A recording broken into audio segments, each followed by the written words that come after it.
구독자 여러분 만나서 반갑습니다. 딸 하나 키우면서 남편이랑 알콩달콩 살고 있는 결혼 7년차 여자예요.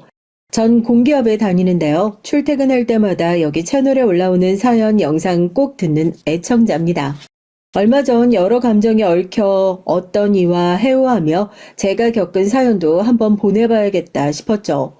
애 재우고 밤마다 조금씩 쓰다 보니 한 달은 꼬박 걸렸지만요. 덕분에 여러분 앞에서 사연을 소개하게 되어 영광입니다. 그럼 제가 들려드릴 얘기를 2016년 어느 여름날부터 시작해 볼게요. 지금의 남편과 연애를 2년간 하며 결혼에 대한 구체적인 얘기가 오갈 때였죠. 다음날 데이트 약속을 잡으면서 남편이 어머님 생신 선물을 고르러 같이 가자고 했어요. 몰랐으면 몰라도 얘기를 들은 이상 저도 조그맣게 시어머님 생신을 축하해드리고 싶어서 집에서 직접 끓인 미역국과 잡채 그리고 무말랭이 등을 싸서 손편지와 함께 찬압에 넣어 남편 통에 전해드렸습니다.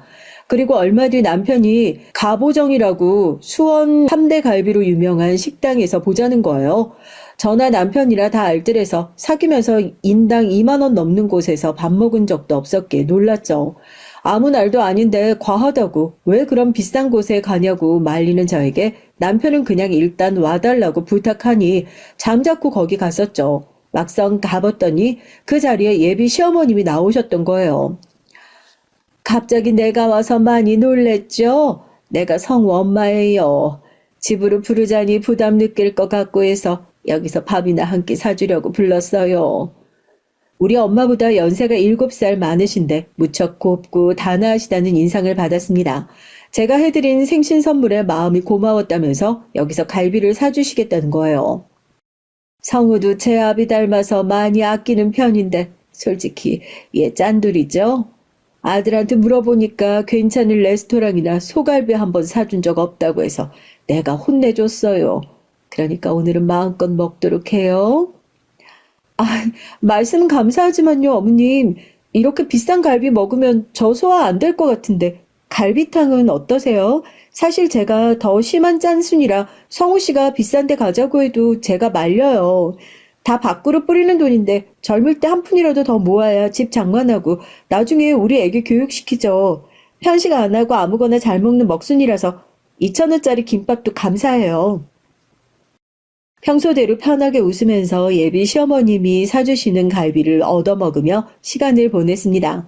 당시 남편에 대해서 좋은 사람이라 믿는 바가 있었지만 막상 결혼하려니까 주위에서 시모자리를 봐야 한다. 가정 환경이 중요한데 시댁이 어떤 데인지 자세히 알아야 한다. 그런 주변 얘기에 결혼을 실제로 앞두고 조금 걱정스러웠거든요. 하지만 직접 만나본 시어머님은 말씀도 다정하게 해주시고 그냥 형식적이 아닌 진심으로 절 며느리로 받아들이고 좋아해 주신다는 느낌을 받았어요. 그날 자리를 마치고 난 뒤 남편이 하는 말이 자기가 우리 엄마를 좋게 생각해 준다니 다행이다. 있잖아, 엄마 말씀이 자기가 너무나 마음에 든다고. 이렇게 심성 맑고 밝은 아가씨가 아들 옆에 있으니까 걱정이 안 된다고. 거기에 생활력까지 강하니까 나보고 복덩이를 얻었다면서 좋아하셨어. 사람이 신중하게 보시는 시어머님이 절 칭찬해 주시니 예비 시아버님까지 결혼을 서두르라고 하는 통에 우리의 결혼식인 생각보다 앞당겨졌습니다. 남편과 저 모두 20대인 나이에 결혼식을 올렸으니 요새치곤 참 빠른 편이죠. 결혼식 오신 어르신 분들이 오랜만에 20대 신부를 봐서 좋았다고 말씀해 주실 정도였으니까요. 전 대학 때 과외하면서 용돈과 제 학비를 스스로 해결했고 그 와중에 주택 청약 저축을 붓는 등 가난을 벗어나기 위해 안간힘을 써왔습니다. 자유를 부르짖으며 연애와 각종 대인관계에 바쁜 친구들은 이런 절 이해해주지 않았어요. 날 잘 모르고 친하지 않은 과 친구는 뒷담화로 나에 대해 이렇게 얘기했을 정도죠. 쟨 너무 궁상 떨어서 싫어. 맨날 학식 먹고 도서관 뒤 자판기 커피가 다야. 동기들 모임도 술값 없어서 못 나오는 거 알지? 누가 뭐라든 그저 난 그랬어요. 학교 수업 외의 시간엔 도서관에서 공부하고 자격증 공부했습니다. 저녁엔 과외 일정에 꽉 차 있었고요. 그러다 보니 쓸데없이 모여노는 술자리에 누가 불러도 잘 안 나갔더니 이런 말을 들어야 했어요. 그렇게 악착같이 돈을 벌어야 했던 건 날 낳아준 부모님 때문이었습니다. 사람이 태어나 자란 환경이 무엇보다 중요하다고 하죠. 저도 그 말에 어느 정도 공감해요. 우리 집은 하루 벌어 하루 쓴다는 표현이 딱인 그런 서민층의 전형이었어요. 아빠나 엄만 가방끈이 짧은 데다가 마땅한 기술도 배우지 않고 그저 편하게 살고자 하는 분들이었습니다. 그래서 단기직, 일용직과 같은 일을 하시면서 그마저도 좀 아프면 그만두고 모은 돈을 쓰다가 그게 떨어지면 다시 일 나가는 그런 패턴이었어요. 가끔 집에 들르시는 할머니가 사촌 언니들 입던 옷이랑 가방 등을 저랑 동생한테 가져다 주셨죠.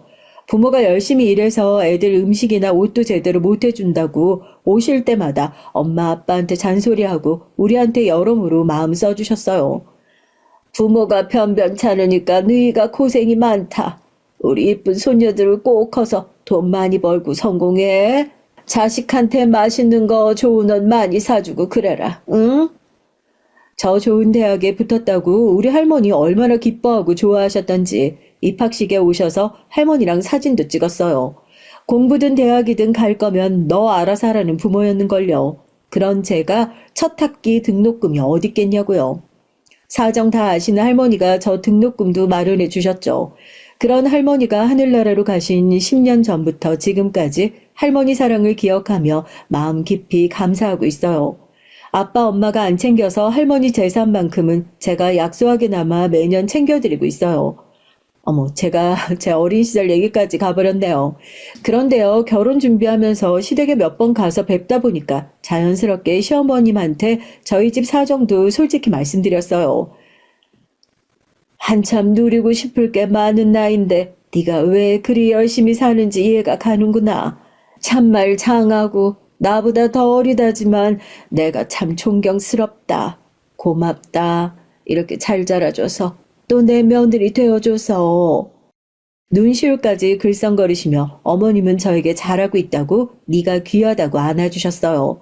제가 안쓰럽고 짠해 보이셨나 봐요. 저도 참 복인 게요. 요즘은 없이 자란 집 자식은 음침하고 또 재수가 없다며 집안에 들이기 꺼린다는 말도 들었거든요. 하지만 도리어 우리 시부모님은 제 고생을 인정해 주시고 제 노력을 예뻐해 주셨으니 저도 복받는 며느리 아니겠어요? 돈 필요하시면 돈 드리고 형식적인 효도를 하는 친정 부모와 달리 시부모님께는 진심으로 우러나와서 제가 잘해드리고 싶어요. 그럴듯한 해외여행이나 비싼 선물을 안겨드리진 못하더라도 우리 시부모님 생신상은 제가 최대한 정성스럽게 손수 차려드려요. 그리고 어디 건강이 안 좋아 보이시면 제가 직접 병원에 모셔다 드리고요. 진심으로 우리 시부모님이 어디 아프지 않고 오래 건강하게 사셨으면 하는 마음으로 하는 일인데 또 그런 제가 이쁘다고 용돈까지 주셨다니까요. 게다가 남편은 공기업 다니면서 시부모님께도 잘하는 효부라며 밖에 자랑하고 다니며 절 고마워한답니다.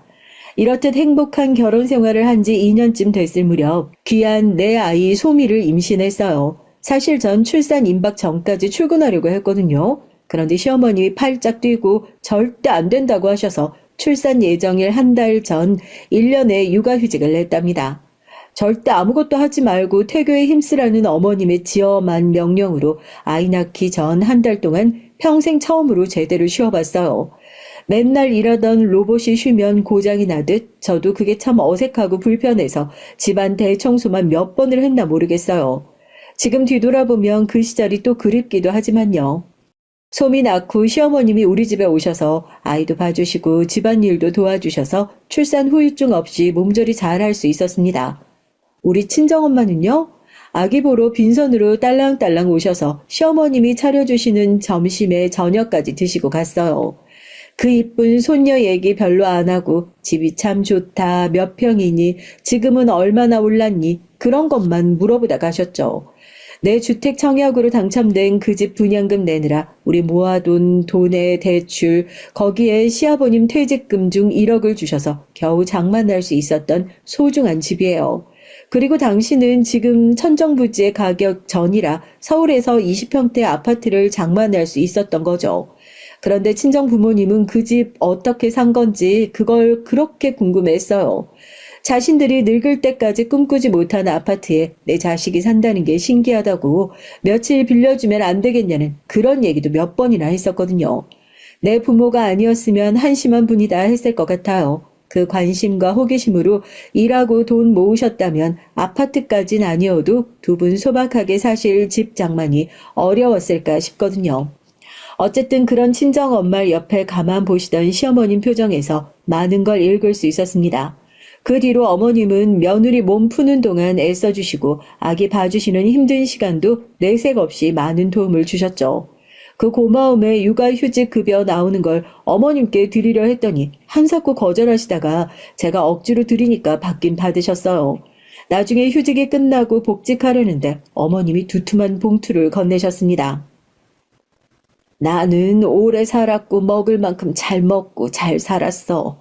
아들 둘도 잘 커줬는데 나 돈 쓸 데가 어디 있니? 앞으로 애 키우고 사느라 힘들 너희에게 더 필요하지. 네가 준 돈 모아놨으니까 이거 가져가렴.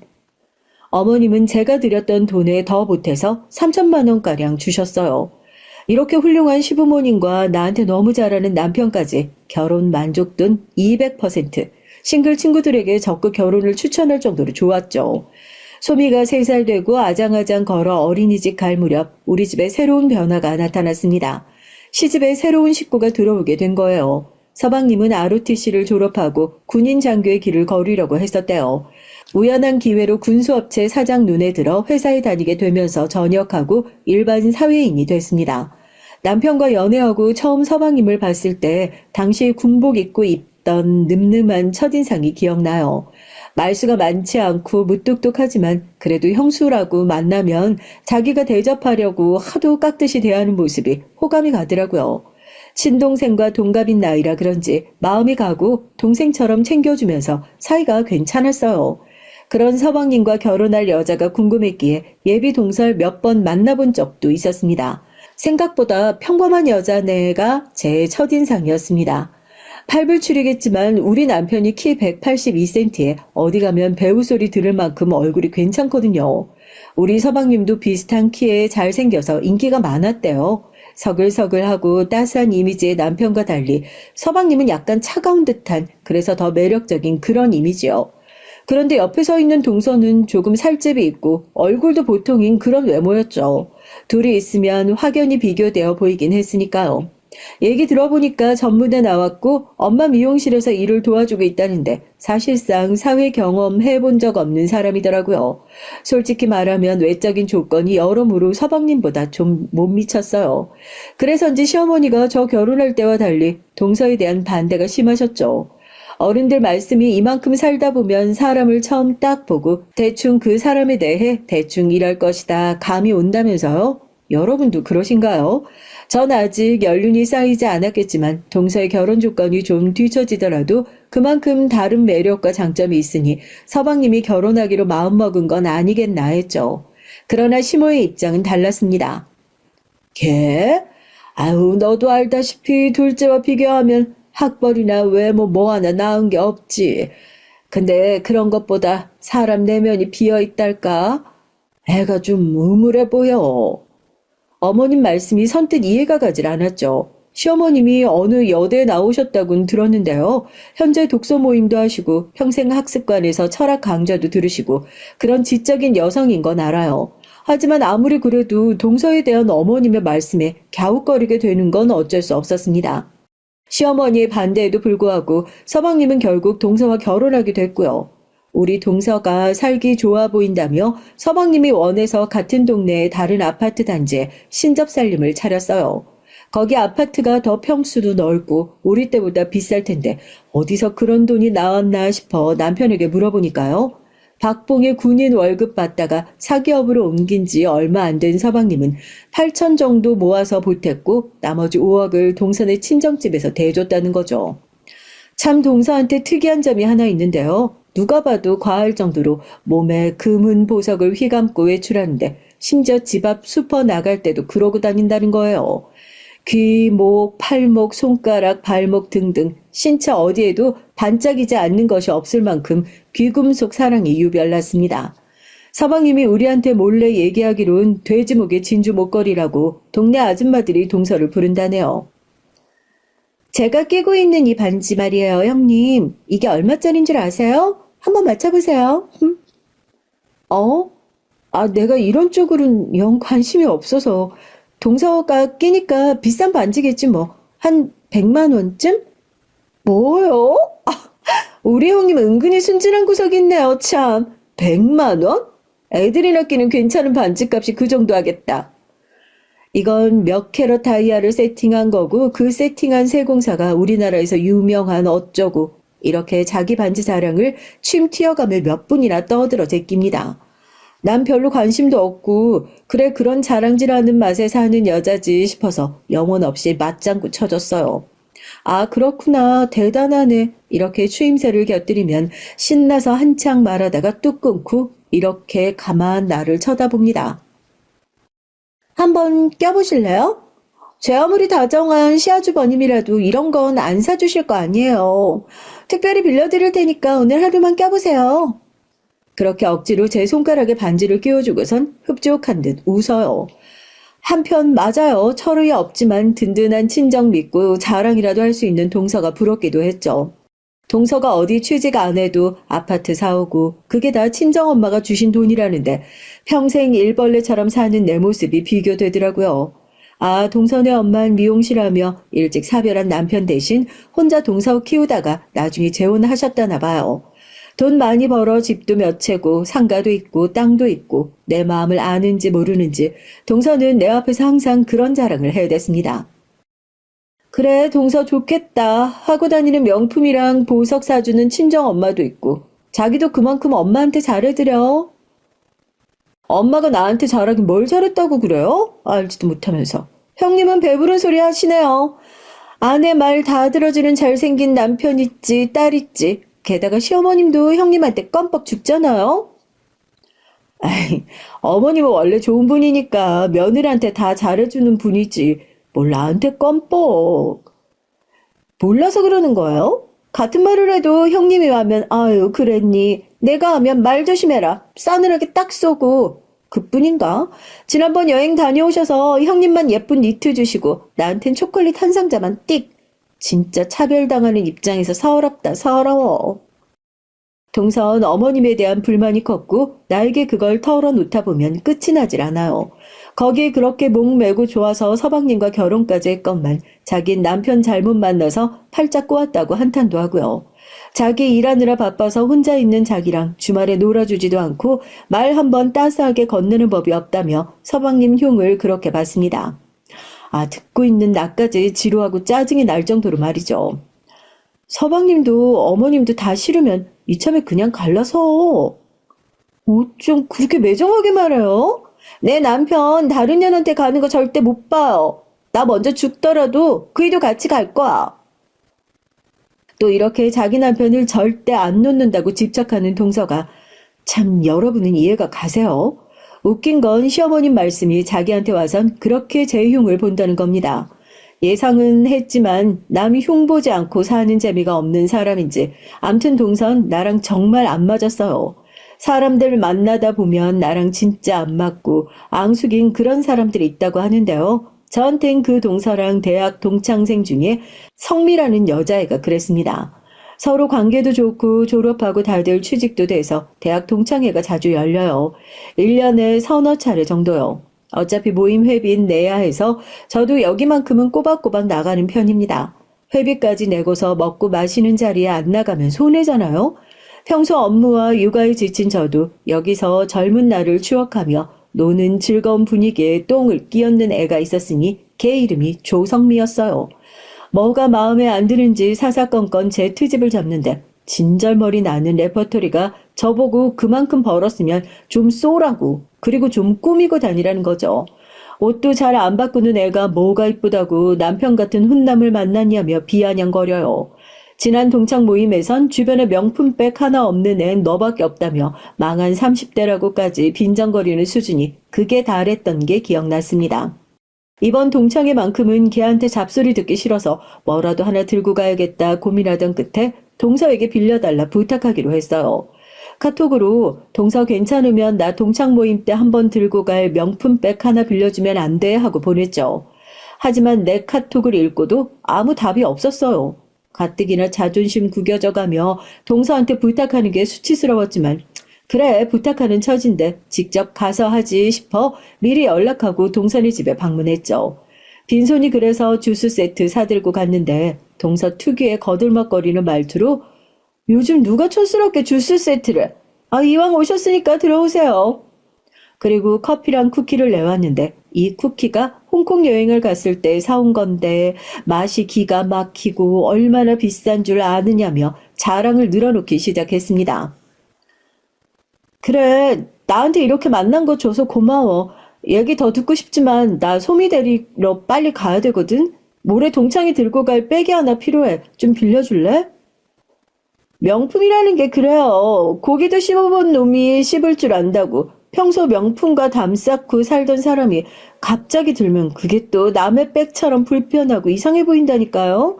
제가 가진 백들은 명품 중에서도 하이엔드 레벨이라서 형님한테 빌려줄 게 없네요.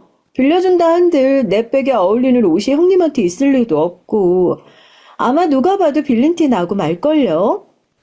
이런 별 되지도 않는 말을 늘어놓으면서 안 빌려주겠다는 거예요. 일부러 시간 빼서 찾아왔는데 그것도 아랫사람에게 면박당하니 슬쩍 화가 나더군요. 알았어. 동서가 백 하나 갖고 이렇게 치졸하게 굴지 내가 미처 몰랐네. 앞으로 동선에 안 와. 시댁에서 마주쳐도 친한 척 말자. 나 간다. 이렇게 기분 나쁜 티 팍 내고 나와버렸습니다. 몹시 상한 기분으로 집에 돌아가는데 비는 추적추적 내리기 시작했고 마침 우산도 없었어요. 근데 또 짠순이 성격에 편의점에서 우산 새로 사긴 죽어도 싫은 겁니다. 어느 건물에 들어가 비 그치기를 하염없이 기다리다 보니 문득 내 신세가 철약 맞은 거예요. 우리 부모처럼 남들에게 손 벌리고 사는 인생 안 되려고 악착같이 모으고 아끼고 그렇게 살아왔어요. 그런 스스로가 떳떳하고 자랑스럽고 뭐 명품백이니 귀금속보다 그게 내 자부심이었죠. 한데 지금 이게 뭡니까? 구독자 여러분이 보실 때도 저 정말 지질이 궁상인 인생이었을까요? 내가 못나고 미련해 보여서 당장이라도 백화점 명품관에서 36개월 할부로 반짝이는 검정 핸드백 하나 지를까 싶은 충동이 느껴졌죠. 마침 휴대전화가 울려서 보니까 남편이 했더라고요. 지난번 세금계산서에서 뭐 물어볼 게 있는데 지금 어디야? 여보, 나 진짜 한심하다. 내 목소리가 심상치 않음을 직감한 남편은 무슨 일이냐 어디에 있는 거냐 묻더니 잠시 뒤 차를 몰고 날 데리러 왔어요. 이 바보야, 우산 하나 사서 집에 가면 되지. 비가 언제 그칠 줄 알고 여기서 이러고 있어? 남편을 보니까 그간 서러웠던 마음이 몰려와서 왈칵 눈물이 쏟아지더라고요. 내가 그리 우는 걸 본 남편은 당황한 나머지 얼른 차에 태워 앉히고 내 울음이 진정되길 기다려줬어요. 울음을 멈추고 오늘 있었던 일을 얘기하니까 듣던 남편은 바로 백화점으로 향하더군요. 백화점엔 왜? 나 괜찮아, 여보. 오늘 기분에 그런 생각이 잠깐 든 거지. 정말 뭘 사고 싶은 마음 아니라고.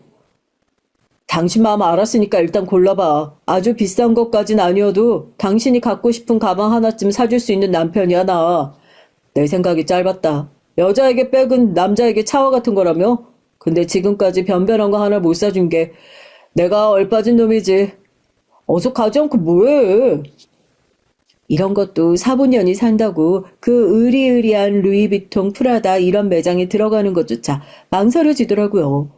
나 오늘 옷이 좀 그런데 돈 없으면 직원들이 무시하고 그런다는데 괜찮을까? 하지만 평일 저녁 한 사람 매장 앞에 나와 있는 한 직원과 눈이 마주쳤는데 내 마음을 알아챈 것처럼 다정한 목소리로 잘 도와주겠다며 구경만 하셔도 된다고 날 이끄는 게 아니겠어요? 이렇게 내 생애 첫 명품관 쇼핑을 마치고 집에 갈 때 루이비통 백 하나 들려 있었습니다.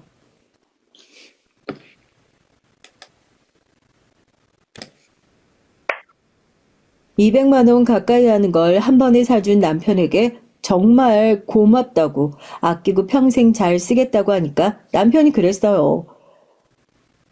우리 아파트 대출도 잘 갚고 있잖아. 대출 끝나면 소미랑 해외여행도 가고 자주는 아니어도 당신을 위한 이런 선물 한 번씩 해줄게. 그렇게 우리도 누릴 건 좀 누리면서 살자, 응? 손에 들린 명품백보다 더 빛나는 남편의 말에 감동해서 어쩔 줄 몰랐습니다. 이렇게 얻은 백 들고 동창회 나가서 맨날 그깟 백 하나 없다고 날 무시하던 성미에게 다른 말 안 했어요. 그냥 백이 잘 보이게 들고 다니는 걸 본 성미가 아니 꼽다는 식으로 한마디 했습니다. 어머, 짠순이 네가 웬일이니? 루이비통을 다 하고? 그거 설마 짭 아니지? 짠순이가 이런 거 사려면 손이 후들후들 떨렸을 텐데 간이 부었네. 사실 이 백 네 덕에 생긴 거야. 고마워. 네가 나한테 궁상이라고 욕한 걸 안 남편이 당장 백화점 가서 아무거나 고르라고 그때 느꼈어.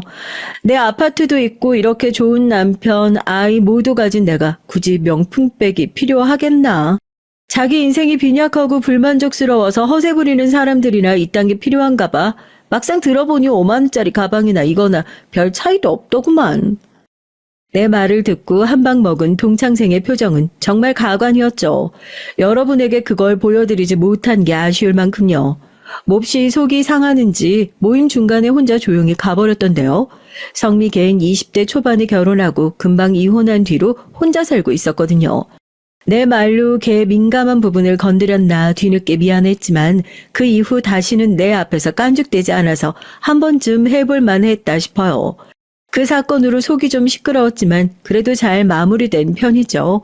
한데 정말 큰 사건이 도사리고 있을 줄은 그때 몰랐지 뭐예요. 그 일 있고 이틀 뒤가 일요일이었거든요. 서방님이 집들이 초대한다면서 일요일 점심을 서방님 댁에서 먹자고 하는 겁니다. 시부모님이 집들이 언제 하냐고 몇 번 말씀하셨지만 유지부동이었던 동선데 갑자기 집들이라니 그걸 알기에 저도 지난번에 한번 동선에 가봤을 뿐이었어요. 어쨌거나 휴지가 나을까 세탁세제가 낫나 집들이 선물을 고민하며 잠이 들었죠. 일요일 아침 딸 소미를 안고 남편이 시부모님을 모셔와서 한 차로 서방님 댁에 찾았습니다. 그리고 집에 들어서 거실을 본 순간 놀라운 광경이 펼쳐졌죠. 거실 벽 한 면을 채운 커다란 현수막에 축임신이라고 대문짝만하게 쓰여 있고 풍선과 반짝이는 장식으로 가득했으니까요. 거기에 샴페인 등 술과 뷔페식 음식이 상다리 부러지게 차려져 있고 마치 돌잔치 같은 그런 대단한 걸 연상하게 했습니다. 둘째 며느리야 이게 무슨 혹시 너 임신했니? 네 아버님 기쁘시죠? 형님과 달리 전 떡두꺼비 같은 아들 낳아서 최씨 집안 장손 안겨드릴게요. 동서의 임신 소식에 시부모님은 물론 저도 기뻐하며 동서에게 축하해줬습니다. 하지만 남편과 서방님은 반응이 좀 이상했어요. 둘 다 동상처럼 굳어서 기뻐하거나 그렇다기보단 심하게 놀랐다랄까? 그렇게 느껴졌습니다. 정말로 당신 임신한 거 맞아? 그렇대도 임신 테스트기 2줄 여기서 보여줘? 자기는 우리 아이 임신했다는데 기쁘지도 않니? 표정이 왜 그래? 서방님은 믿기지 않는다는 표정으로 동서는 그런 서방님의 반응에 심기가 상해 보였습니다. 둘이 주방에 가서 몇 마디 옥신각신하더니 식구들 모인 자리로 돌아왔는데 어쩐지 냉랭하고 뭔가 폭발할 것 같은 미묘한 기류가 흘렀죠. 이윽고 모두 모여 음식 먹고 케이크에 불을 붙이고 동서의 임신을 축하했습니다. 시아버님이 이런저런 덕담을 건네는데 갑자기 날 획 돌아보면서 동서가 그랬어요. 그런데 말이죠. 지난번에 와서 형님이 내 금목걸이 훔쳐갔죠. 명품백 구걸하러 와서 내가 거절하니까 거기에 앙심 품은 거잖아요. 당혹스러운 동서의 오해가 너무 어이가 없어서 말까지 더듬으며 반박했어요. 하지만 동선 지가 형사가 된 듯이 날 캐묻고 계속 목걸이를 내놓으라는 겁니다.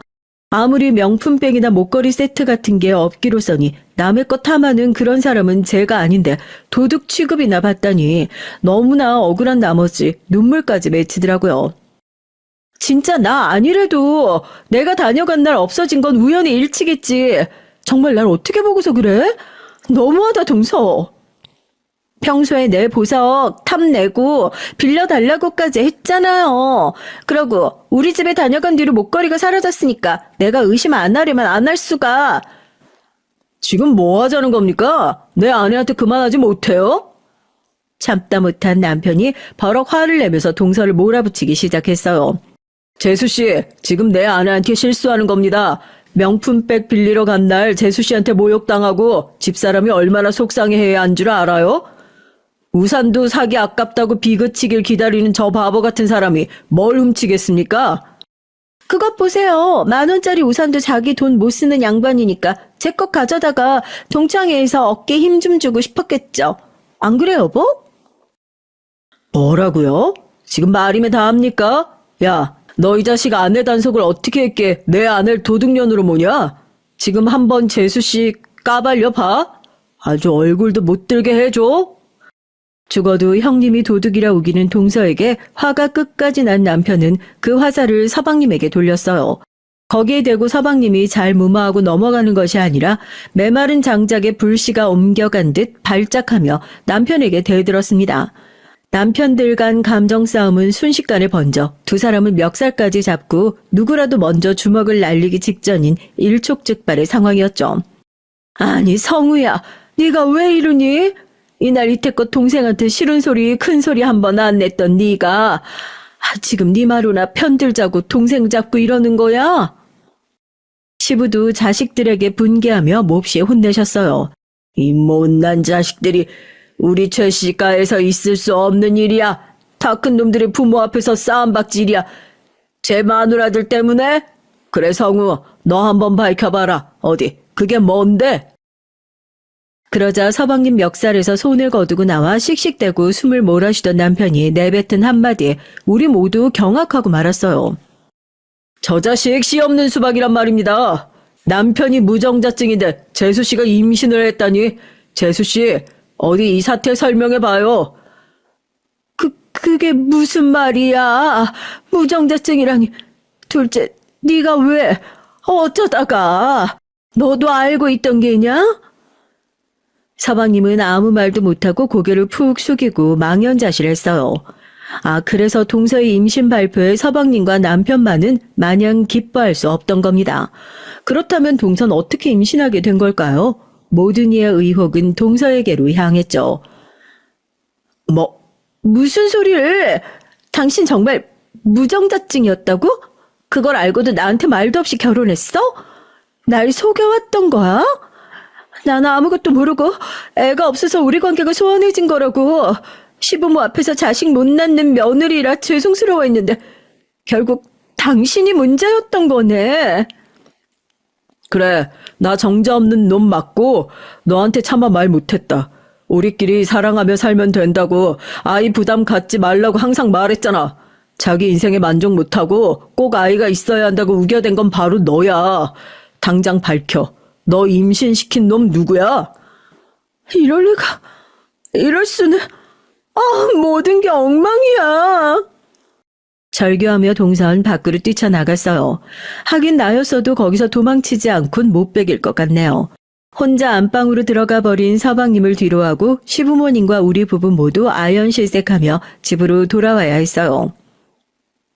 당신 언제부터 알고 있던 거야? 서방님 그런 거? 아마 그때가 걔 소위 시절이었을 거야. 걔네 부대에서 많이 다쳤다는 연락받고 국군 수도병원으로 달려갔지. 군사훈련 중에 몸 전체가 포탄 아래에 깔렸다는데 심각한 상황이었거든. 다행히 생명엔 지장이 없었지만 동생이 자꾸 남자의 중요 부위가 아프다고 호소했어. 그런데 군인이 뭐 조금 아프다고 오래 알아놓을 수 없잖아. 대충 치료받고 나온 모양이야. 어머, 서방님 큰일 날 뻔했다. 그럼 그때? 모르지. 전역하고 그 일이 찜찜했던지 동생이 비뇨기과에 가서 정밀검사 받았는데 그때 안 거지. 자기가 무정자증인걸. 의사 말이 그 사고 때문인지 아니면 선천적인 건진 몰라도 정에게 정자 한 마리 보이지 않더라. 그 일 이후 그 자식 정말 힘들어했어. 재수 씨랑 사귀던 중인데 자꾸 결혼하자고 압박은 주는데 자기 몸 이런 걸 알려야 하나 어쩌나 나한테 털어놓더라고. 그때 나도 들어서 알게 된 거야. 부모님이나 재수 씨에게 비밀로 하고 다만 딩크족으로 살잔 약속하고 결혼하라고 내가 그랬지. 서방님도 딱하고 그걸 모르고 날벼락 맞은 동서도 조금은 안 됐다는 마음이 들더라고요. 성대한 축하 파티를 열어서 자기 임신 축하받고 거기서 날 도둑년으로 만들며 자기 위상이 높아지길 고대했을 텐데 도리어 자신의 죄만 드러났을 뿐이니까요. 그나저나 서방님을 많이 사랑하던 동서였는데 정말 다른 남자와 외도한 것일까요?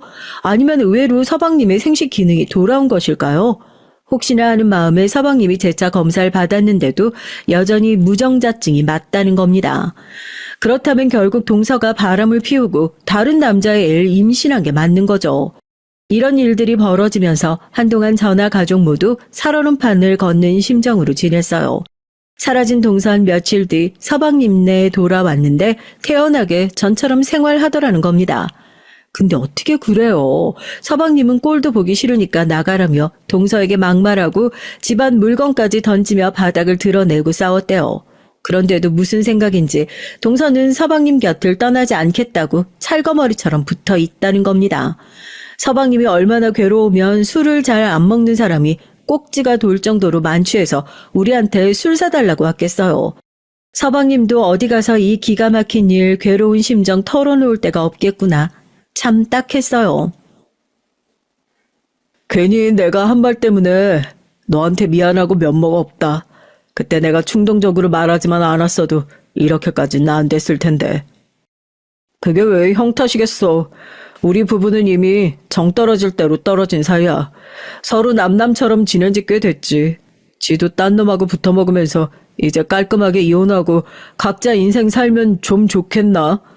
그런데 왠지 나랑 절대 헤어질 수 없다고 버티고 있어. 형수님, 이 여자 왜 이러는 건지 이해가 가세요?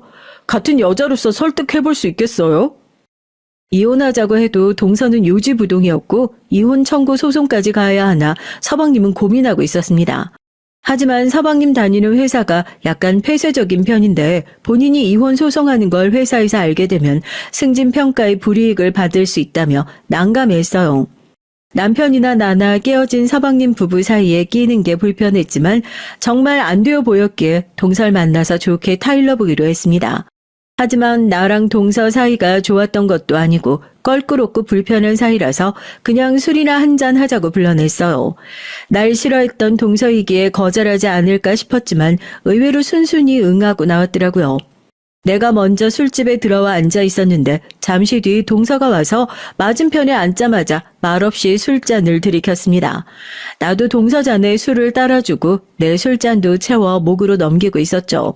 잠자코 술만 마시다가 어느 즈음 동서는 입을 열었습니다. 왜 왔어요? 나 같은 거 얼른 떨어지라고 시모가 형님 보냈어요? 아니면 그 고자 남편이?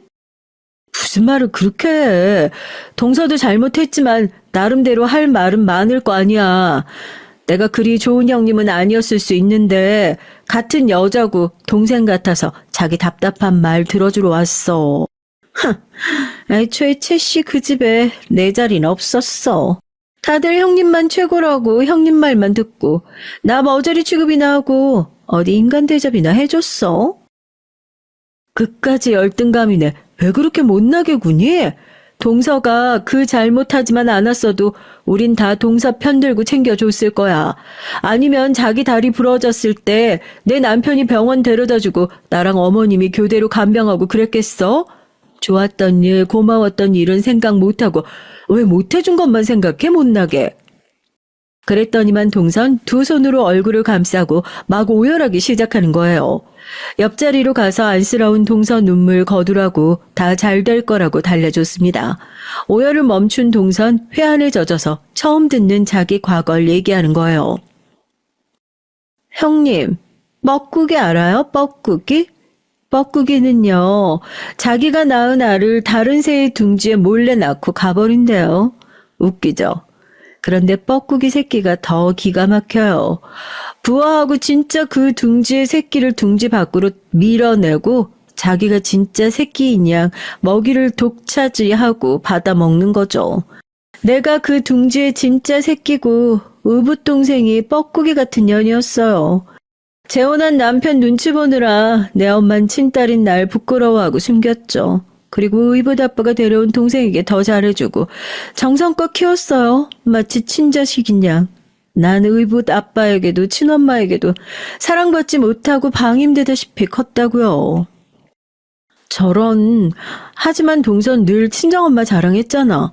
동서한테 그런 안타까운 사연이 있는 줄 몰랐네. 그리고 그렇다고 해도 동서가 한 짓이 정당화되는 건 아니지. 서방님과 우리 가족에게 얼마나 큰 상처를 줬니? 내가 자랑할 거라곤 재력 있는 친정 엄마뿐이었으니까. 신혼집이며 반지 귀걸이 등 엄마가 나한테 돈을 퍼붓는 이유를 난 알지. 엄마로서 자기 미안함을 그렇게 푼 거야. 친자식이지만 사랑과 관심을 표현 못하니까 대신 나 좋아하는 그런 것들 사주면 죄책감이 덜 들었나 보지. 비록 떳떳하지 못한 방법이지만 그래도 임신한 게 기뻐서 엄마 기쁘게 해주고 싶어서 제일 먼저 알렸지만 돌아오는 건 표현이 어땠을지 몰라도 아마 자기 어머님이 아주 좋아하셨을 거야. 사랑받으며 커온 형님이 알겠어요. 왜 그토록 당신만 보면 부하가 치미고 질투가 났을까? 이쁘고 똑똑하지, 좋은 회사 다니며 자식까지 낳아 키우는 완벽한 며느리라서? 표는 안 내려 하지만 시모가 사사건건 형님이랑 날 비교하고 차별하는 걸 내가 못 느낀 줄 알아요? 내가 진짜 둥지 새끼인데도 친정에서도 시댁에서도 날 인정해주지 않았어. 하지만 형님은 찢어지게 가난한 친정이었대도 본인 스스로 잘나서 성공했고 어디서나 예뻐하고 인정해주잖아? 자기 감정에 북받쳐서 동선 자기 속을 뒤집어 까며 한탄하고 왜 자기가 이렇게까지 되어야 했는지 그 속내를 토로했습니다. 나한테 상처 주어 미워했고 이해되지 않는 행동을 하던 동서에게 처음으로 인간적인 연민이 올라오더라고요.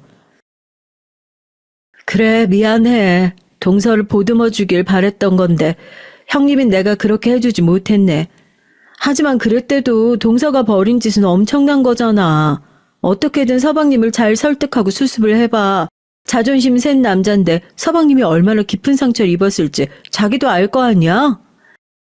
아마 동서는 자기 남편에게 용서받을 수 없다는 걸 스스로 깨닫고 포기한 것 같았어요. 짧은 인사를 뒤로하고 가버린 동선 서방님과의 관계를 정리하면서 이후 만날 수 없었으니까요. 얼마 뒤 서방님은 동서가 순순히 이혼 협의에 응하고 짐을 싸서 나갔다고 했습니다.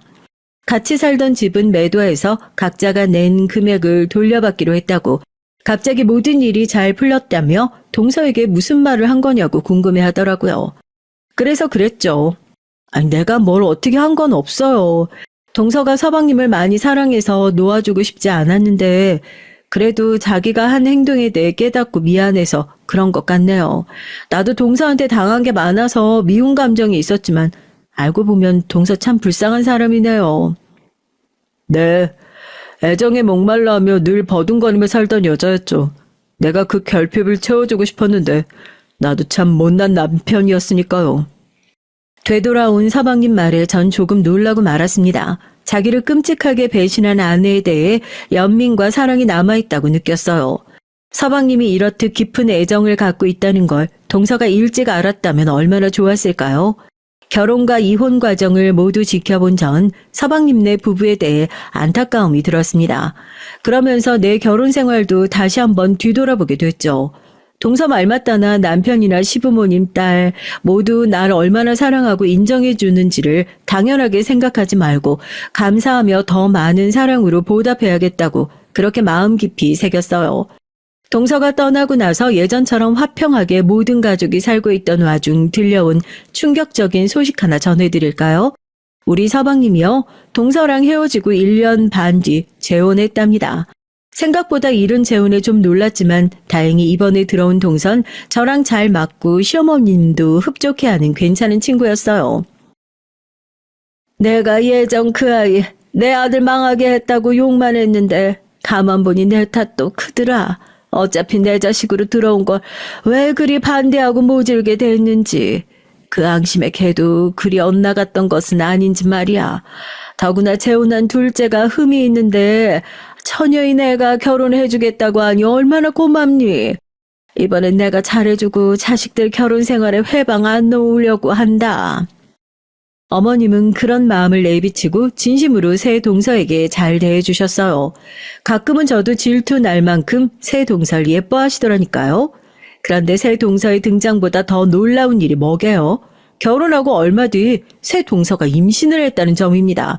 세상에 두 번째 동서도 바람 피워서 임신한 거 아니냐고요? 처음 듣고 저도 믿기 어려웠죠. 그런 의심도 들었고요. 그런데 임신한 사실을 전하는 서방님은 부끄러운 듯 머뭇머뭇하다가 이렇게 말했어요. 이 사람하고 만나면서 일찍 밝혔어요. 내가 무정자증이라서 너랑 결혼할 수 없다고. 그렇지만 이 사람은 날 사랑하니까 또 우리의 아이를 포기할 수 없다며 갖은 노력을 다해보자고 한 겁니다. 그래서 결혼하자마자 바로 시험관 수술도 알아보고 난임 고쳐주는 병원도 다녔어요. 근데 거기서 자세히 검사해보니까 나에게 희망이 있다는 거예요. 원래 무정자증은 두 가지가 있대요. 고안에 정자가 있는데 정액으로 나오지 않는 무정자증이랑 아예 고안에서도 정자가 생성되지 않는 무정자증. 다행히 서방님은 전자의 경우라서 고안에 있는 정자를 채취해서 시험관으로 아이를 가질 수 있다고 하네요. 그 어려운 과정을 거쳐서 아주 튼튼한 사내 아이가 태어났고 서방님네 부부는 참 잘 지내고 있어요. 이렇게 여기까지 해피엔딩으로 제 사연을 끝마칠 수 있었지만요. 사실 제가 여기 유튜브에 사연을 보내게 된 결정적 이유는 옛날 동서를 만나게 됐기 때문이에요. 가끔 한 번씩 동서 번호로 전화나 문자를 보내도 답이 없었거든요. 그런데 갑자기 어느 날 저한테 전화해서 대뜸 공짜로 머리를 만져줄 테니 자기 미용실로 오라는 겁니다. 전처럼 밝은 동서의 목소리를 들으니까 너무 반가웠던 나머지 다음날 금전소 화분을 사서 동서가 하는 미용실로 갔어요. 신도시 아파트 단지 상가에 들어선 미용실은 늦은 시간에도 불구하고 손님들이 꽤 있었고 잘 되는 것 같이 보이더라고요. 손님 파마가 마무리되길 기다리며 좀 지켜보니까 동선 손님과 재미나게 말도 주고받고 잘 지내는 것 같아서 안심이 됐죠. 손님들을 모두 보낸 동선 절 의자에 앉히고 나서 머릿결이 많이 상했다, 흰머리도 조금씩 나기 시작하는데 관리 좀 하셔라 잔소리부터 하더라고요. 전문적인 솜씨로 내 머리에 트리트먼트랑 염색을 해주는 동서를 보니까 어쩐지 울컥했어요. 어엿한 미용실 사장님 다 됐네. 너무 보기 좋고 잘 됐다. 나 한 번씩 동서가 궁금했고 보고 싶었다? 동서 일하는 동안 아긴 누가 봐주고 있고 건강히 잘 크고 있는 거니? 친정 엄마랑 의붓 아버지가 돌아가며 봐주시죠. 미운 오리 새끼 같던 나와 달리 손주는 얼마나 이뻐하고 아끼시는지. 사랑 듬뿍 주며 키워주세요. 그래도 현젠 제가 친정 가족이랑 남들만큼 지내는 것 같죠? 이혼했을 당시 임신한 몸으로 나간 동선 바로 친정 부모에게 말하지 못하고 홀로 지냈다고 해요. 어떻게 사정을 알고 온 동선의 친정엄만 땅을 치고 울며 자기 팔자 때문에 딸까지 이렇게 됐다고 자책하셨답니다. 불편해서 싫었는데 억지로 친정집에 데려가서 동서를 돌봐주고 미용 기술을 배우며 지냈대요. 그리고 아이가 태어나면서 부모님들이 무척 기뻐하고 아이를 이뻐하며 돌봐주셨답니다. 아이로 인해 진정한 가족애를 느꼈다며 동서는 웃음을 지었죠. 자식에게 부끄럽지 않은 엄마가 되고픈 마음에 미용실을 차리고 혼자 열심히 해가고 있다네요. 미혼 모라지만 동서는 도리어 전보다 당당하고 멋진 모습으로 살아가고 있어요. 무척 궁금했겠지만 헤어지기 직전까지 동서가 머뭇대며 묻지 못한 말, 그걸 눈치채고 얘기해줬어요. 왜 서방님은 안 궁금해? 듣기 좀 불편하겠지만 서방님 재혼했어. 다행히 완전히 정자가 없는 상태는 아니어서 시험관 시술로 아기도 하나 낳았고, 만약 서방님이랑 서로 솔직하게 밝히고 노력했다면 자기네도 아이 낳을 수 있었을 텐데. 동서 얼굴에 서글픈 표정이 지나갔지만 이내 밝은 미소를 지어 보이며 동서가 그랬어요. 아니요, 아비가 누가 됐든 간에 지금 우리 시영이가 제 자식인 운명이었던 거죠. 전 남편과 난 그 정도 인연이었던 게 아닐까요? 이혼하고 처음엔 형님이랑 시아주버님 원망 많이 했어요. 하지만 그게 아닌 걸 깨달았죠. 우리 애 키우며 미용실 하는 지금이 인생 최고로 만족스럽고 좋아요.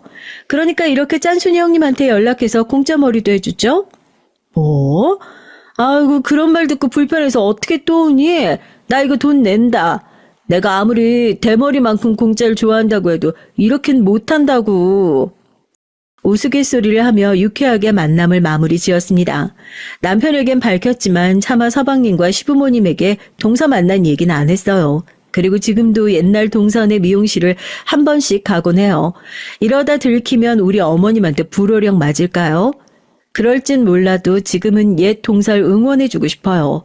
내가 도울 수 있는 건 돕고 싶고 그런 마음이랍니다. 여기서 즐겨 듣는 사연에서 통쾌한 복수, 사이다 반전, 막 이런 얘기여야 하는데 어찌 보면 제가 겪은 일은 여러분에게 맥 빠진 것일 수도 있겠네요. 하지만 이런 것 또한 우리네 인생 아닐까요? 영원한 악인이 어디 있으며 항상 좋거나 혹은 나쁘기만 한 사람관계는 없으니까요. 구독자 여러분도 제 말에 공감해 주시죠? 그저 이렇게 저렇게 살아가는 우리 주변의 얘기라고 생각해 주시고 너른 마음으로 제 얘기 들어주셨으면 좋겠어요. 동서에 대한 응원이나 저에 대한 가르침이나 조언 무엇이든 해주신다면 감사하게 받겠습니다. 전 아직 모르는 것도 많고 배울 점 많은 미생이니까요. 우리 구독자 여러분 얼굴에 항상 웃음이 가득하시길 바라며 전 물러납니다. 안녕히 계세요. 안녕하세요. 전 40대 여자입니다. 전 몇 년 전 이혼하고 고등학생 아들 하나 혼자 키우며 살고 있어요. 주변에선 아들도 이제 어느 정도 컸고 저도 아직 젊으니까 연애도 하고 재혼도 하라고들 해요. 심지어 제 아들까지 그런 소리를 합니다. 엄마 아직 젊고 예쁜데 좋은 아저씨 있으면 연애해. 나 엄마가 행복하기만 하면 다 좋으니까. 제가 결혼 생활 내내 남편이랑 지지고 볶고 살면서 이혼하는 모습까지 다 보고 자라 그런지 아들 녀석이 또래보다 의젓해요. 철도 빨리 들었고요. 아들은 항상 저에게 자식 생각만 하지 말고 제가 하고 싶은 대로 하고 살라고 얘기합니다. 그럴 때면 전 오히려 아들에게 미안해요. 제가 남편이랑 살면서 너무 못 볼 꼴을 많이 보여서 애가 일찍 철이 들었나 싶어서요. 아유, 남자랑 한번 살아봤으면 됐지. 연예인이 뭐니? 그 피곤한 걸 뭐로 또 해? 엄만 우리 아들 크는 거 보면서 사는 게 제일 좋아. 전 무엇보다 진심이었습니다. 남자라면 질리고 질려서 전혀 생각이 없었어요. 더군다나 지금 제 사정에 연애나 하고 있을 여유가 없었죠. 결혼하고 아들 낳고 사는 동안 남편이 벌어주는 돈 가지고 살림만 하면서 살다가 이혼하고 아들 키우며 먹고 살려고 하니까 사는 게 녹록지 않았어요. 나이 먹고 다시 직장 생활을 새로 시작한다는 게 생각처럼 쉽지 않더라고요. 다들 요즘 세상에 이혼은 흠도 아니라고들 말은 하지만 이혼녀로 몇 년 살아보니 아직 세상이 그렇게 많이 변하진 않았더군요. 제가 이혼하고 나서 새로 직장을 구하려고 하니까 절 뽑아주는 곳이 없었어요. 예상하지 못했던 일은 아닙니다. 결혼 전에 직장을 다니긴 했지만 애를 키우느라 10년이나 일을 안 한 절 누가 뽑아주겠어요. 심지어 어떤 회사에 지원해야 할지도 가늠이 안 되더라고요. 전 당장 먹고 살 길이 막막하다 보니 하루라도 빨리 직장을 구하기 위해 고군분투했습니다. 무슨 일이든 간에 주부사원 환영이라는 공고만 보면 바로 지원을 했고요. 급한 마음에 되는 대로 면접을 보러 다녔더니 몇 번 실수도 했어요. 한 번은 그런 적도 있었습니다. 면접 볼 때 분명 콜센터라고 해서 전화만 받으면 되는 일인 줄 알고 출근했는데 알고 보니 하루 종일 전화를 여기저기 돌려서 영업까지 해야 한다는 일이더라고요. 거기다가 실적을 못 채우면 월급도 제대로 안 나왔고요. 전 너무 억울해서 저를 뽑은 팀장이라는 사람한테 찾아가 따졌습니다. 팀장님, 처음 면접 볼 때 분명히 영업하는 일 아니라고 전화 응대만 하면 되는 거라고 하셨잖아요. 순영 씨가 직장 생활 안 해봐서 잘 모르나 본데 회사인 엄연히 규칙이라는 게 있어요. 기본적인 영업 일을 잘해야 더 나은 자리로 갈 수도 있는 거죠. 어떤 회사가 신입사원한테 그렇게 중요한 일을 시켜요? 개소리도 그런 개소리가 없었습니다. 말만 팀장이지 저보다 나이도 어린 게 제가 몇 년 집에서 애만 키웠다고 세상 돌아가는 것도 모르는 줄 아는지 사람을 무시하더군요. 야, 너 내 이력서 대충 봤니? 내가 이대 나와서 우리나라에서 알아주는 광고회사에도 다녔던 사람이야. 직장 생활 안 해보긴 뭘 안 해봐? 저도 웬만하면 좋게 좋게 얘기하고 처음 계약했던 금액 중 못 받은 돈만 받고 그만둘 생각이었어요. 그런데 이 어린 게 사람을 물러보더군요. 평소에도 반말 툭툭 하면서 기분 나쁘게 하더니만 마지막까지 재수없게 구니 순간 저도 모르게 이성을 잃어버렸습니다. 전 팀장에게 소리를 지르며 금방이라도 달려들 듯 눈을 부라렸어요. 그러자 팀장도 당황해서 어쩔 줄 몰라 하더군요. 지금 나한테 반말한 거예요? 와, 이 아줌마가 이렇게 몰상식하게 구니까 남편한테 이혼이나 당하지. 뭐? 너 말 다 했어? 사기는 네가 쳐놓고 누구한테 몰상식하대. 그리고 네가 나 이혼 당하는 거 봤어? 봤냐고. 주변에 있던 사람들이 달려와 저와 팀장을 말리지 않았다면 전 그 자리에서 팀장 머리채를 잡았을지도 몰라요. 그 정도로 제 이성의 끈이 끊어지고 말았습니다. 전 그날 바로 그 사기꾼 회사를 그만두고 나왔어요. 사실 잘린 거나 마찬가지지만 저도 더 다닐 생각이 없었습니다. 거기서 끝이 아니에요. 다음으로 들어간 회사는 가구 영업과 판매를 하는 회사였죠. 그 회사는 대부분 주부 사원들과 나이가 지긋하신 남자 상사들이 대부분이었고요. 아무래도 같이 일하는 직원들이 대부분 아이를 키우는 주부들이다 보니 얘기를 하다 보면 자연스레 애들 얘기나 남편 얘기를 하게 됐어요. 전 회사에서 이혼했네 어쩌네 그런 소리까지 들었으니 저도 웬만하면 이혼한 얘기 하고 싶지 않았지만 제 성격상 숨길 수가 없었습니다. 직원들과 가까워지고 나선 저도 자연스레 이혼했다는 얘기를 했어요. 사실 제가 이혼한 게 제 흠도 아니고 잘못도 아닌데 괜히 숨기는 게 더 이상하다고 생각했거든요. 새로 옮긴 직장에서 만난 사람들은 대부분 또래의 주부들이다 보니 그래도 제 상황에 공감도 해주고 위로도 해줬죠. 제 앞에서만 하는 소린진 몰라도 그래도 다들 제게 고생했다고 말해줬습니다. 말이라도 제게 고생했다고 말해주는 사람은 이혼하고 처음이라 위로가 되긴 하더라고요. 사실 이혼하고 나서 사람들이 왜 이혼했냐고 묻는 게 싫어서 친구도 주변 사람들도 아무도 안 만났어요. 새로 옮긴 직장 사람들하고는 그래도 잘 맞는 것 같아 오래 다니려고 했습니다. 그런데 사람 일이라는 게 제 뜻대로 되지 않더군요. 새로운 직장에서도 문제는 있었어요. 위로 나이가 지긋한 남자 상사 둘이 있었는데 자꾸만 저에게 조금씩 선을 넘었습니다. 제가 인상이 좀 센 편이에요. 이목구비가 진해서 화장을 특별히 하지 않아도 차가워 보인다는 말을 많이 듣습니다. 그런데 진짜 성격은 전혀 그렇지 않아요. 되게 소심하고 내성적이에요. 그런데 상사 두 분이 자꾸만 저를 볼 때마다 친한 척을 하면서 인상이 세다고 드세 보인다는 소리를 대놓고 말했습니다. 그럴 때마다 전 기분이 상했지만 애써 좋게 넘어갔고요. 어렵게 얻은 직장인데 괜히 또 문제를 만들 수는 없으니까요. 그러던 어느 날이었습니다. 연말이라고 회식을 하는데 그 거슬리는 상사 중 한 명이 제 외모를 가지고 또 얘기를 시작하더군요. 순영 씨 겉으로 보이는 거랑 다르게 말수도 별로 없고 조용조용한 것 같아. 이렇게 순둥한 사람이 웬만하면 좀 참고 살지 이혼을 왜 했대? 에이, 순영 씨 눈매를 봐요. 어딜 참고 살게 생겼어요. 지금이야 남편도 없이 아들 혼자 키우면서 먹고 살려면 직장에선 당연히 순둥하게 굴어야죠. 다들 술이 과해서 그냥 하는 소리라는 건 알겠지만 전 얼마나 상처받았는지 몰라요. 제 외모를 가지고 마음대로 떠드는 것도 기분이 나빴는데 이혼을 한 거 가지고 참고 사네 마네 하는 소리가 듣기 싫었습니다. 저 겉보기랑 성격 전혀 달라요. 누구한테 싫은 소리도 할 줄 모르고요. 저도 이제 좀 철이 들었는지 마음 같아선 상사고 뭐고 테이블을 다 뒤집어 버리고 싶었지만 애써 웃으며 농담으로 말을 돌렸습니다. 그러자 옆에 있던 다른 직원이 아무래도 그런 제가 걱정됐는지 나서서 제 편을 들어줬어요. 부장님들 여자 직원 외모 가지고 순해 보이네 어쩐데 농담하면 안 되는 거 모르세요? 에이, 우린 순영 씨가 이렇게 젊고 팽팽한데 남편도 없이 혼자 사는 게 안타까워서 하는 소리지. 순영 씨, 내가 남자 하나 소개해줄까? 내 친구인데 장가 안 간 아들 하나 있긴 한데 강남에 땅도 있고 돈도 잘 벌어. 부장님, 순영 씨 나이가 몇인데 부장님 친구를 만나요. 할아버지 초상 치러줄 일 있어요. 아이고, 여자 나이 40대면 뭐가 젊다 그래. 더군다나 한 번 갔다 왔으면 그런 거 따지면 안 되지. 동료 언니가 화가 나서 한마디에 하려는 걸 제가 애써 말렸습니다. 저도 사람인데 당연히 화나죠. 하지만 아무리 술자리라고 저에 관한 얘기가 더는 거론되길 원치 않았습니다. 그냥 이쯤에서 마무리하고 싶었죠. 다들 이혼했다고 하면 별일 아니라고 요즘 세상엔 흠도 아니라고 하면서도 결국은 다 똑같아요. 사람을 무슨 큰 하자가 있는 사람처럼 취급을 했죠. 그날 집에 돌아와서 애를 재워놓고 혼자 소주 한 병을 마시면서 얼마나 울었는지 몰라요. 내가 어떤 마음으로 남편과 이혼하고 아들을 데리고 나왔는지 아무것도 모르는 사람들에게 그런 멸시와 무시를 받으며 거지 같은 소리를 들었다는 게 너무 화가 나고 속상했어요. 결혼 전까지만 해도 전 집안의 자랑이었습니다.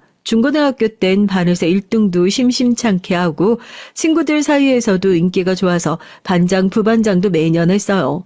평생 부모님 속이라고는 썩여본 적 없는 착한 딸이었죠.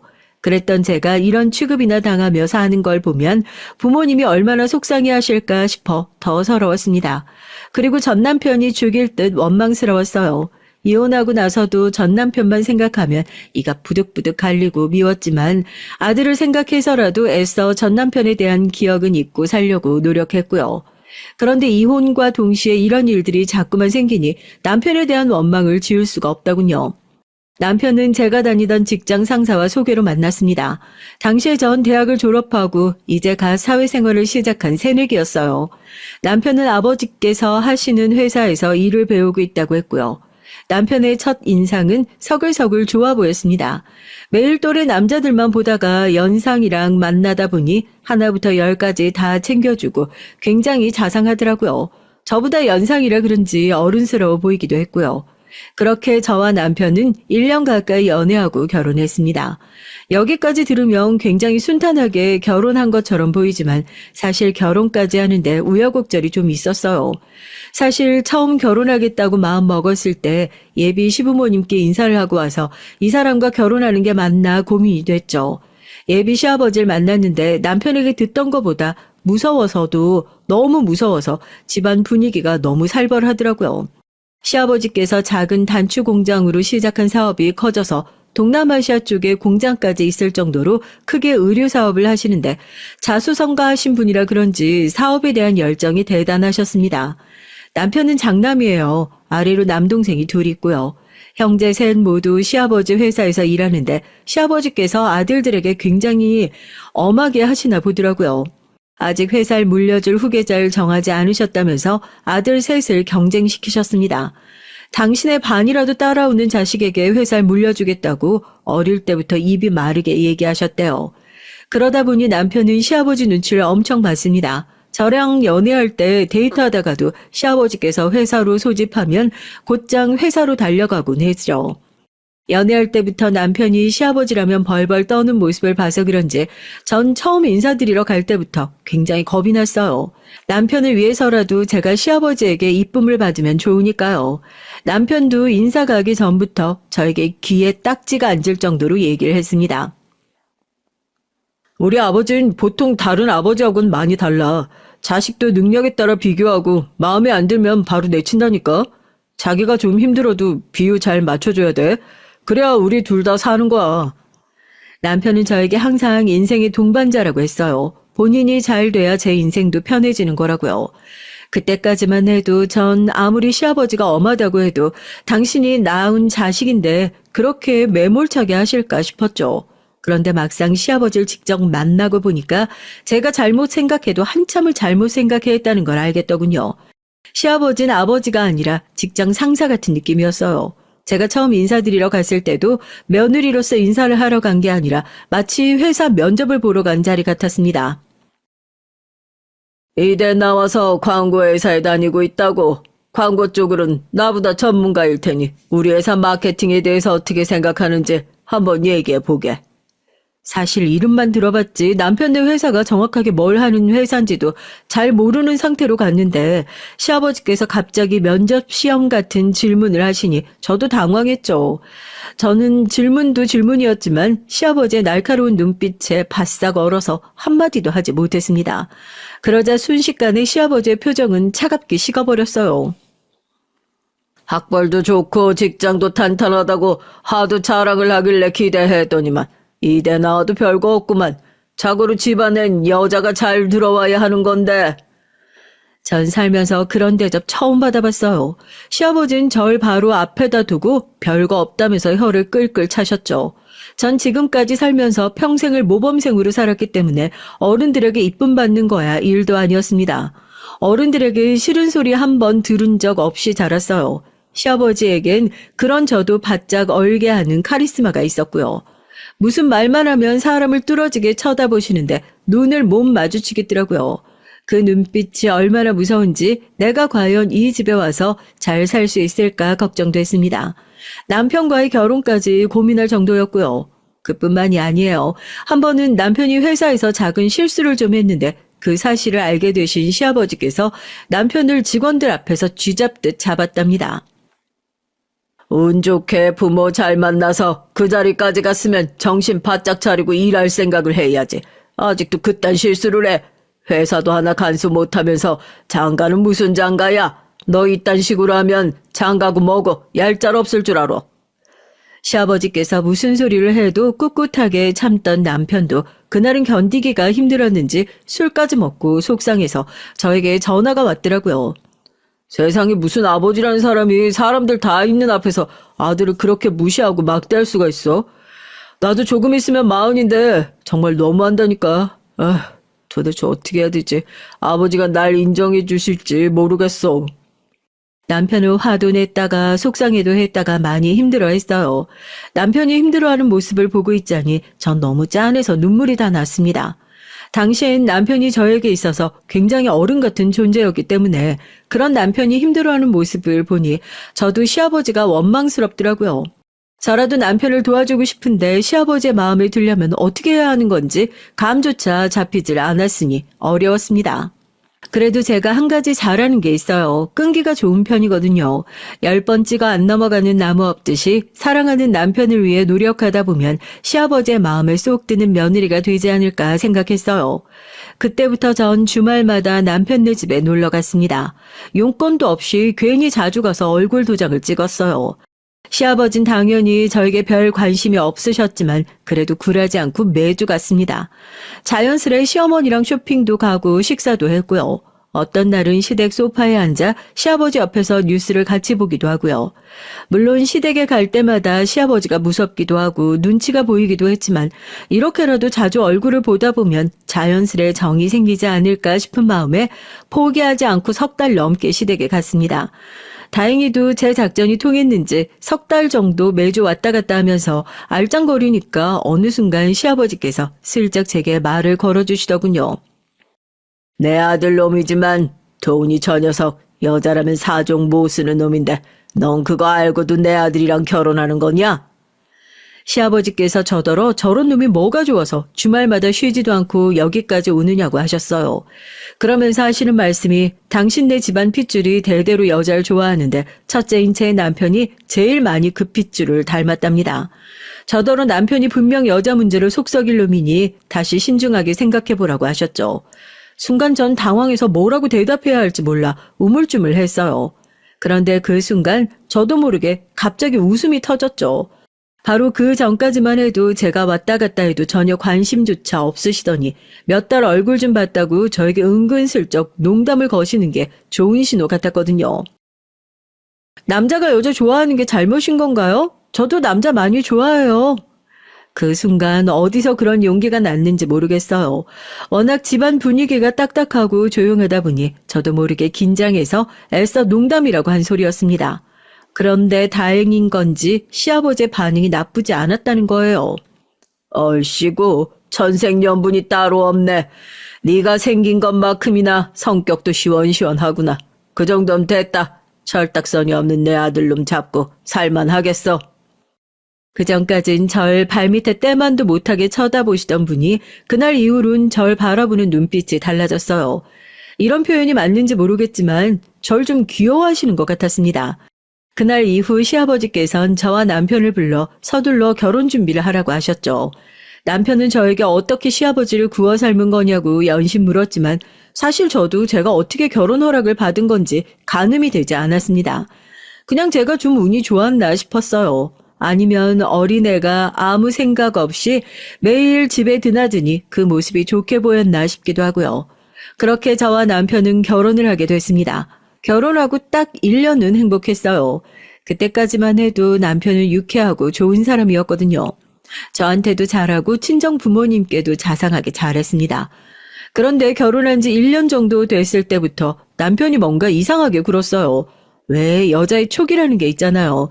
결혼 전엔 회사밖에 모르던 사람이 툭 하면 친구들을 만난다면서 늦게 들어오기 시작하더라고요. 도대체 친구들하고 뭘 하고 다니는지 술도 안 먹으면서 늦게 들어왔고요. 당시에 저도 아들을 임신해서 일을 그만둔 상태라 매일 혼자 집에 있었습니다. 그러다 보니 남편이 퇴근하고 들어오기만을 기다리고 있었죠. 너무 외로워서요. 나 보고 싶은 영화 있는데 이번 주말에 같이 보러 갈까? 이제 아기 나오면 둘이 데이트도 많이 못할 텐데 애 나오기 전에 미리 데이트 좀 많이 해줘야지. 내가 말 안 했나? 나 이번 주에 회사 후배들하고 골프 약속 있어. 남편은 지난주에도 지지난주에도 주말마다 친구들을 만나러 나갔습니다. 전 매일 임신한 몸으로 집에서 혼자 집안일만 하고 있는데 남편은 한 달에 한 번도 저와 함께 시간을 가져주지 않는다는 게 너무 서운했어요. 당신은 매일 집에만 있는 내가 안쓰럽지도 않아? 임신해서 몸도 무겁고 간신히 이제 입덧 끝나서 당신이랑 시간 좀 보내려고 하는 건데 어쩜 당신 나한테 이렇게 관심이 없어? 남편에게 서운한 게 많았지만 나름 참았습니다. 언제나 자식들에게 엄한 시아버지 밑에서 회사 생활한다는 게 쉽지 않을 것 같아 웬만하면 집에선 잔소리 안 하려고 했는데 제가 너무 외롭고 힘들다 보니까 저도 모르게 서운한 마음이 튀어나오더라고요. 여보, 내가 결혼 전에 분명히 말했잖아. 우리 아버지 사업 온전히 내가 다 물려받으려면 회사 직원들의 신임을 받아야 한다고. 이게 다 우리 미래를 위해서 하는 일이니까 당신이 이해해줘야 돼.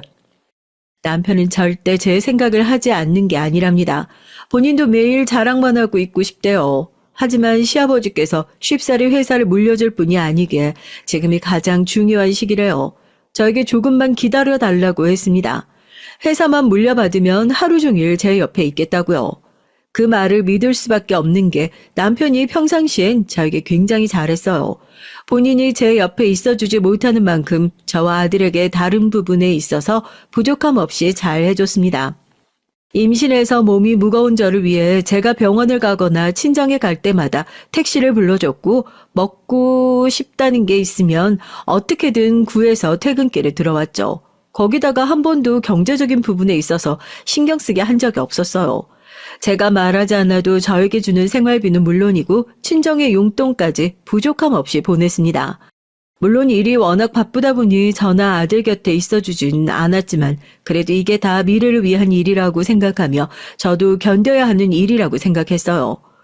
그러던 어느 날이었습니다. 결혼 10년 만에 생각지도 못한 얘기를 듣고야 말았어요.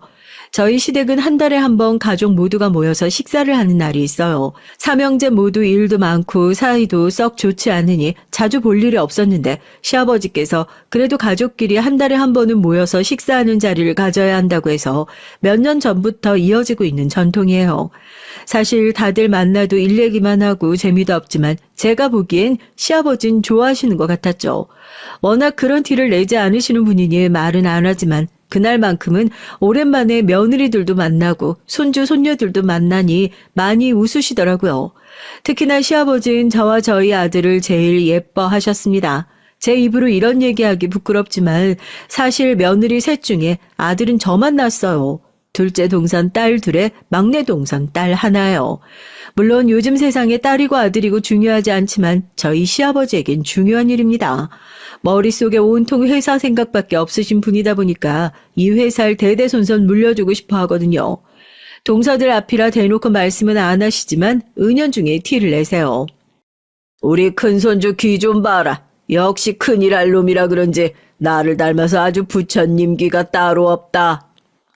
우리 애들도 아버님 닮아서 귀가 얼마나 큰데요. 보세요. 요즘은 남자애들보다 여자애들이 머리도 좋고 씩씩하다니까요. 막내 동서야 나이도 어리고 애도 어려서 가족들끼리 모였을 때 잘 끼어들지 못했지만 둘째 동선 달랐습니다. 결혼도 저와 비슷한 시기에 했고 애들도 우리 아들이랑 또래다 보니 은근슬쩍 저와 우리 아들을 견제했죠. 시아버지의 눈에 들려고 애교를 피우며 여우짓도 했지만 시아버지 같은 분에게 그런 여우짓이 통할 리 없었죠. 그래, 우리 집 귀한 손녀들도 머리도 좋고 씩씩하니까 곱게 자라서 좋은 집에 시집 가야지. 이 할아버지가 좋은 혼처 알아봐 줄 테니 걱정하지 말아라. 이제 초등학교 다니는 애들 혼처 얘기까지 하면서 시아버진 말을 돌렸습니다. 시아버지께선 손녀보단 손주에게 사업을 물려주는 게 옳은 일이라고 생각하세요. 전 진작 시아버지의 생각을 알고 있었던 게 제가 결혼하고 아들을 낳았을 때 시아버지께서 얼마나 좋아하시는지 저에게 고급 세단을 선물해 주셨어요. 내가 너 처음 봤을 때부터 마음에 들었어. 역시 이쁜 며느리가 이쁜 짓만 하는구나. 아들 하나 낳은 김에 둘째도 하나 더 낳아. 둘째도 아들이면 내가 네 이름으로 아파트도 하나 사줄 테니까. 워낙 냉철하고 말도 딱딱하게 하시는 분이라 별 기대 안 하고 있었는데 시아버지께서 우리 아들이 태어났을 때 얼굴에 웃음꽃이 피어서 저에게 이쁘다고까지 칭찬을 하셨어요. 그전엔 제가 아무리 잘해도 그런 소리 하지 않으시더니 확실히 손주는 다른가 보더라고요. 시아버지는 한 달에 한 번씩 식사하는 자리도 중요하게 생각하셨지만 안부 전화도 굉장히 중요하게 생각하셨거든요. 전 어릴 때 할머니, 할아버지께서 돌아가시기 전까지 함께 살았기에 어른들을 어려워하지 않습니다. 부모님보다 할머니, 할아버지와 보내는 시간이 더 많았기 때문에 어르신들이 뭘 좋아하시는지 잘 알아요. 그런 저의 집안 환경이 결혼하고 나서 꽤 도움이 됐습니다. 결혼하고도 전 시부모님의 관심을 받고 싶은 마음에 어릴 적 저희 할머니, 할아버지가 좋아하시던 간식을 사서 자주 갔어요. 월요일 아침이면 항상 전화를 드리기도 했고요. 다른 동서들은 시아버지가 무서워서 전화 드리는 게 어렵다고 했지만 저에겐 별로 어려운 일이 아니었습니다. 그냥 식사는 하셨냐, 별일 없으시냐 몇 마디만 하고 끊으면 될 일인데 어렵게 생각하지 않았죠. 그런 저의 모습이 시아버지에겐 좋아 보였나 봐요. 전 제 성격대로 한 것뿐인데 한 번은 시어머니께서 제 손을 꼭 잡아주시며 고맙다고 하시더라고요. 우리 집에 딸이 없어서 네 시아버지가 항상 아쉬워했었는데 큰애 네가 들어오고 나선 우리도 딸이 생긴 것 같고 좋다. 그 무뚝뚝한 사람이 네가 사왔다고 하면 그 싫어하는 단 음식도 자기 손으로 가져다 먹고 말은 안 해도 월요일 아침마다 너한테 전화 안 오나 은근히 기다린다니까. 나도 몇십 년 같이 살면서 처음 보는 모습이라 너무 신기해. 우리 큰며느리 없었으면 적적해서 어쩔 뻔했나 싶다. 고맙다가. 시어머님 평생 까칠한 시아버지 뒷바라지만 하시며 사셔서 그런지 굉장히 인자하고 보살 같으세요. 그런 분이 하시는 말씀이니 처음엔 저도 저 기분 좋으라고 하시는 말씀인가 보다 했어요. 그러던 중 제 결혼 생활에 점차 금이 가기 시작했습니다. 제가 남편과 대판 싸운 적이 있어요. 아무리 일이 바빠도 가정에 일이 생기면 가장 노릇은 해야 하는 거잖아요. 결혼 생활 내내 바쁜 남편과 사는 죄로 아들 키우는 일이며 집안일은 모두 다 제가 챙겼어요. 항상 힘들고 남편이 좀 도와줬으면 좋겠다 생각은 했지만 뻔히 남편의 상황을 알다 보니 조르거나 잔소리하지 않았습니다. 그랬더니 이 남자가 너무 뭘 모르더라고요. 그날은 결혼 10주년 기념일이었죠. 10년을 사는 동안 결혼 기념일이라고 뭘 하고 싶다고 말한 적은 한 번도 없었어요. 그동안 혼자 아들 키우느라 정신이 없어서 사실 결혼 기념일인지도 모르고 넘어간 일이 많았거든요. 저 같은 무던한 성격도 10주년은 꼭 다르다고 생각했습니다. 지금까지 한 번도 챙기지 않았으니 10주년 정도는 여행을 가거나 뭔가 기념적인 일을 해야 한다고 생각했어요. 우리도 10주년인데 해외여행 좀 다녀오는 거 어때? 엄마가 애 봐줄 테니까 우리끼리 다녀오라고 하시는데? 결혼 초반에 영화 보고 싶다, 여행 가고 싶다 잘도 얘기했었는데 10년 정도 항상 바쁜 남편이랑 살다 보니 저도 말하기 민망하더라고요. 괜히 친정엄마 핑계대며 여행 얘기를 꺼냈습니다. 그런데 남편의 반응이 평소와 좀 달랐어요. 물론 지난 몇 년 동안은 제가 여행은커녕 외식 얘기도 잘 안 꺼냈지만 남편 성격이 워낙 다정한 편이에요. 아들이나 제가 무슨 말을 하면 항상 자상하게 대답하곤 했습니다. 그런데 그날은 회사에서 무슨 일이 있었는지 미간까지 찌푸리며 제게 짜증을 내더라고요. 내가 여름에 휴가도 잘 못 가는데 결혼 기념일이 대수라고 여행 갈 수 있겠어? 아버지 성격 뻔히 아는 사람이 왜 이래? 저도 고민 끝에 어렵게 한 얘긴데 곧바로 저런 반응을 보이니까 순간 기분이 팍 상하더라고요.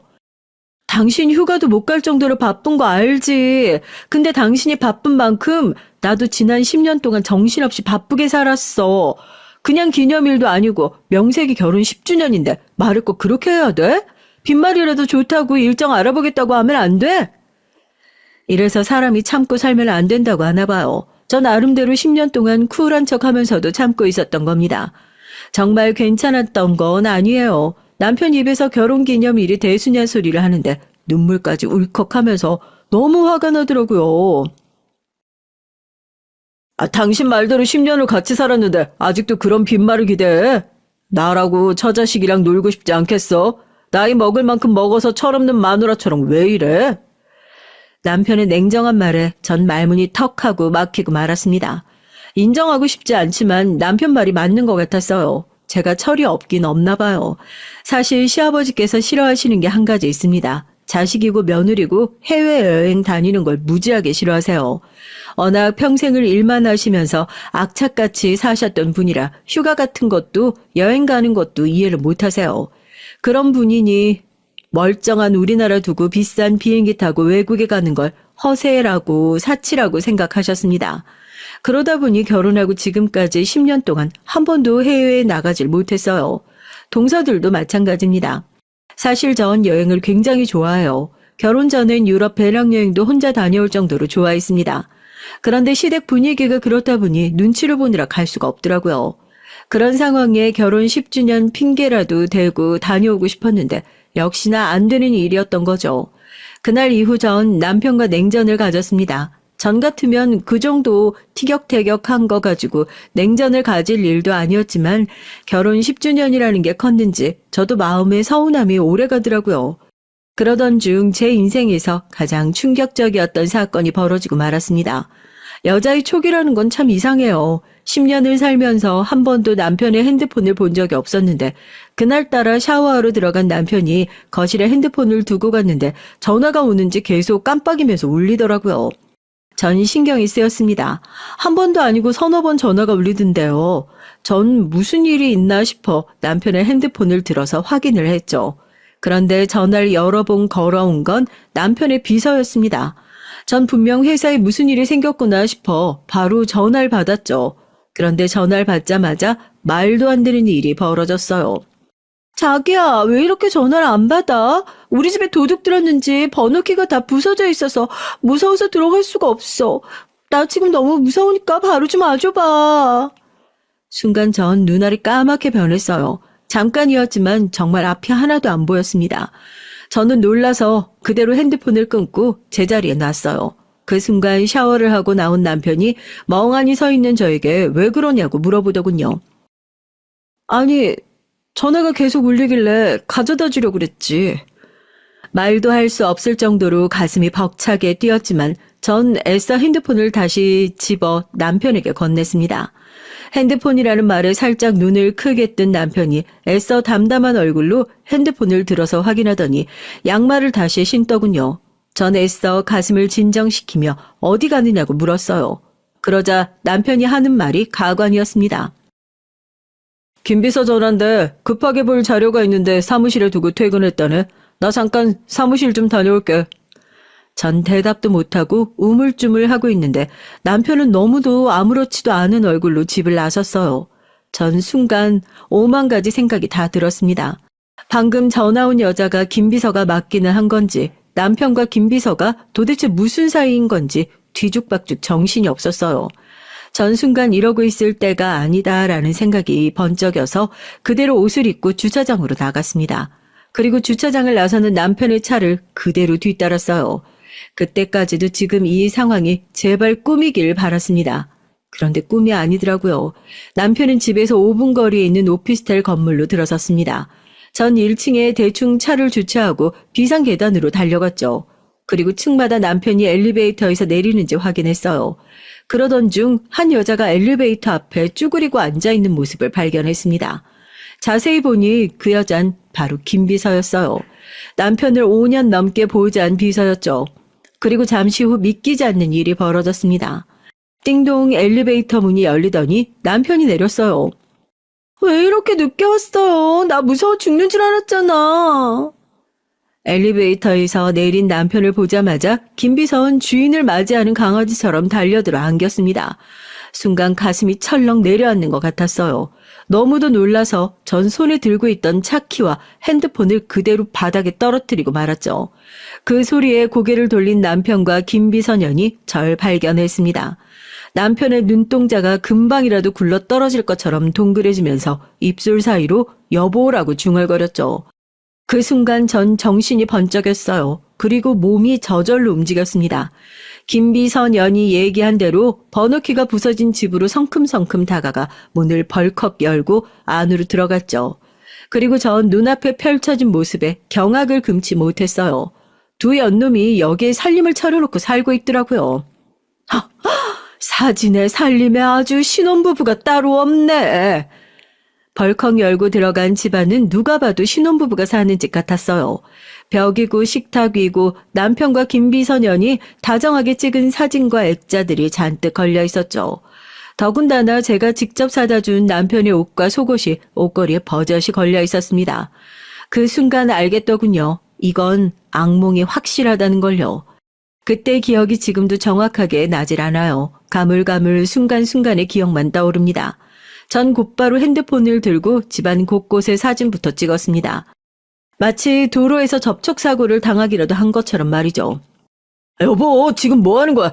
사진을 왜 찍어? 우선 나가자. 나가서 얘기해. 미친 남편 새끼가 제 어깨를 잡으면서 나가자고 했어요. 그러면서 하는 짓이 제 핸드폰을 뺏으려고 했습니다. 정말이지 인간 같지도 않아서 전 남편을 있는 힘껏 밀어내고 쌍욕을 박아줬어요. 미친 새끼가 더럽게 어디에 손을 대? 내가 너희 두 연놈들 가만히 안 둘 거니까 그런 줄 알아. 전 미치광이처럼 소리를 지르며 상간녀 비선연에게 달려들었어요. 저 길고 부드러운 머리털을 다 뽑아버리려고요. 그 순간 남편이 절 세게 밀쳤습니다. 전 그대로 바닥으로 넘어졌고요.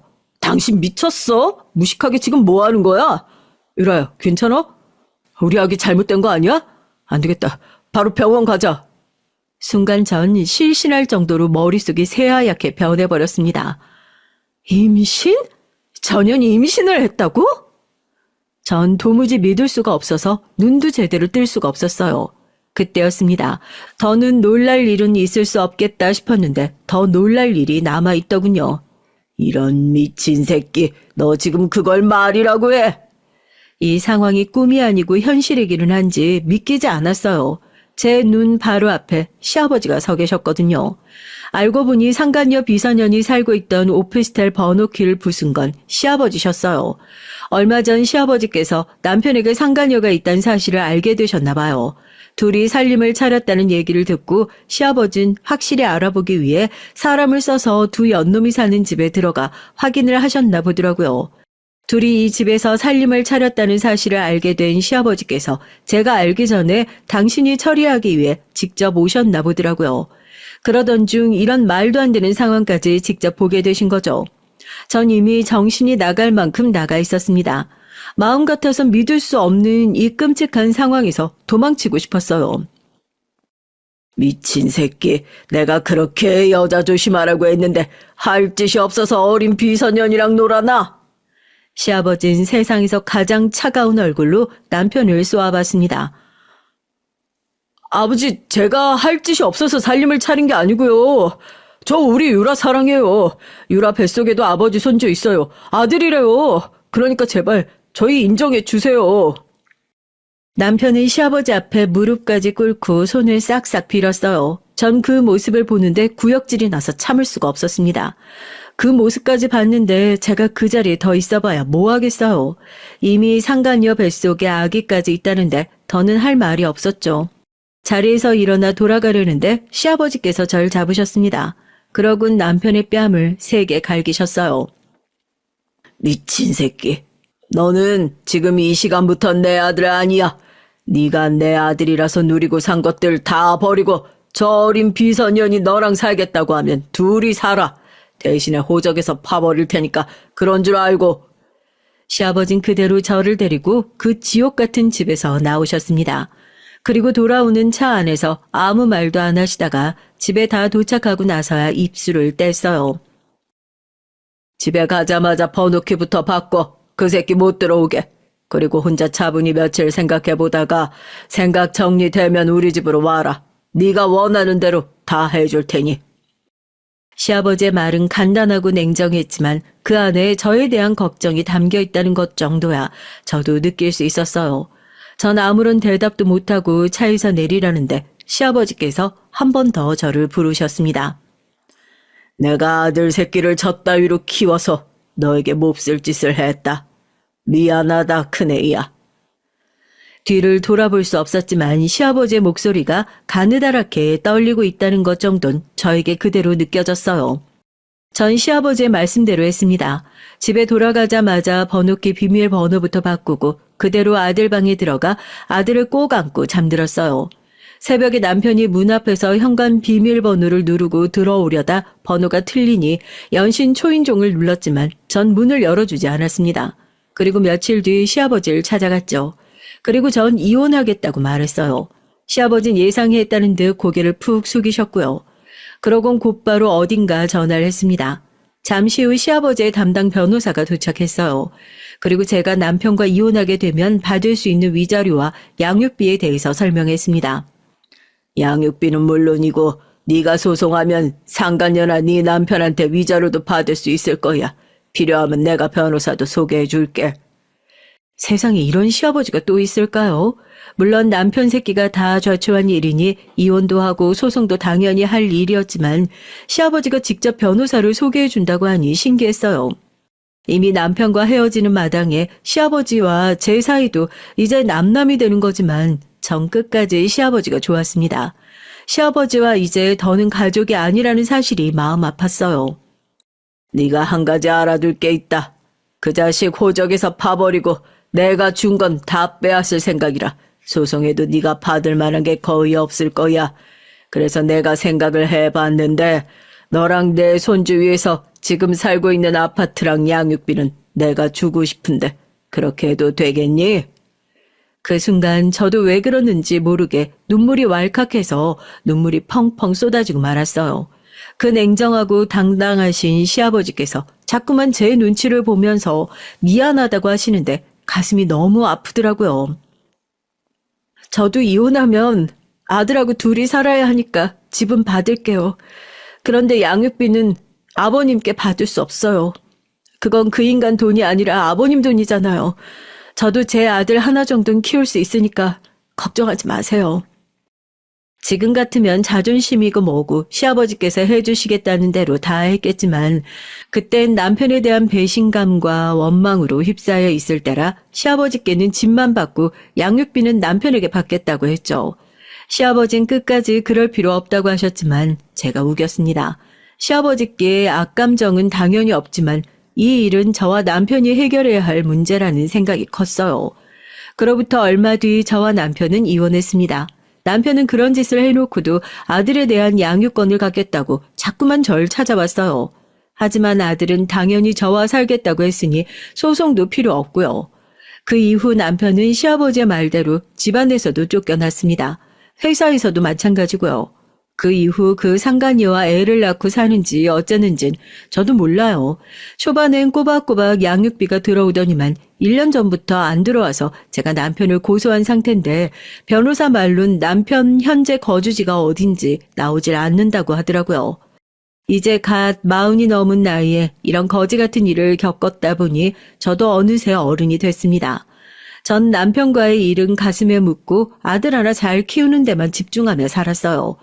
그런데 얼마 전에 저에게 말도 안 되는 일이 또 벌어졌습니다. 어느 날 은행에 갔다가 통장을 확인하는데 제 통장에 말도 안 되는 금액이 입금되어 있더라고요.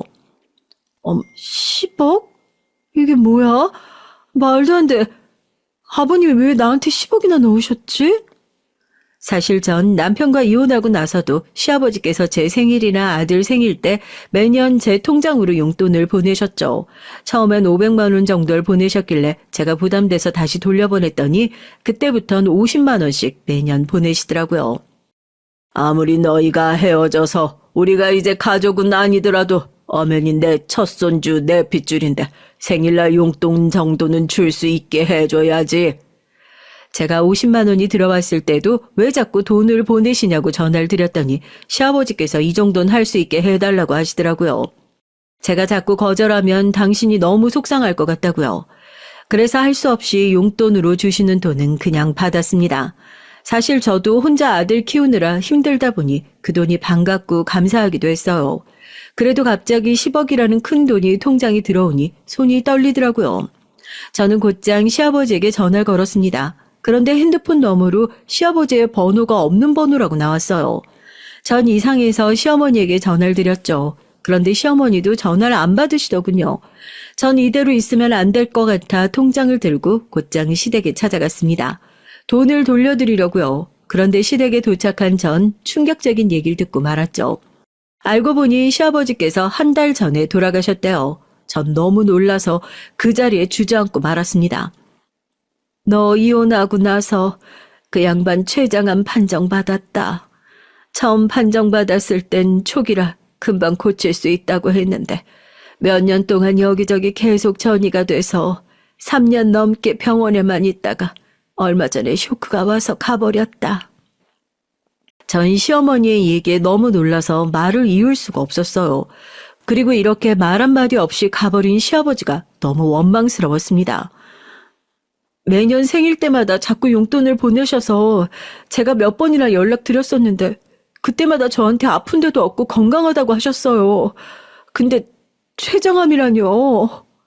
그랬습니다. 돈도 돈이지만 시아버지와 통화하고 싶은 마음에 전화를 드리면 어떻게 지내는지 건강은 어떠신지 항상 묻고는 했어요.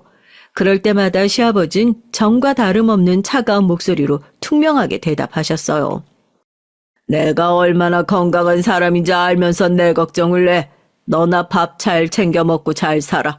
네가 건강해야 우리 손주 씩씩하게 잘 클 거 아니냐.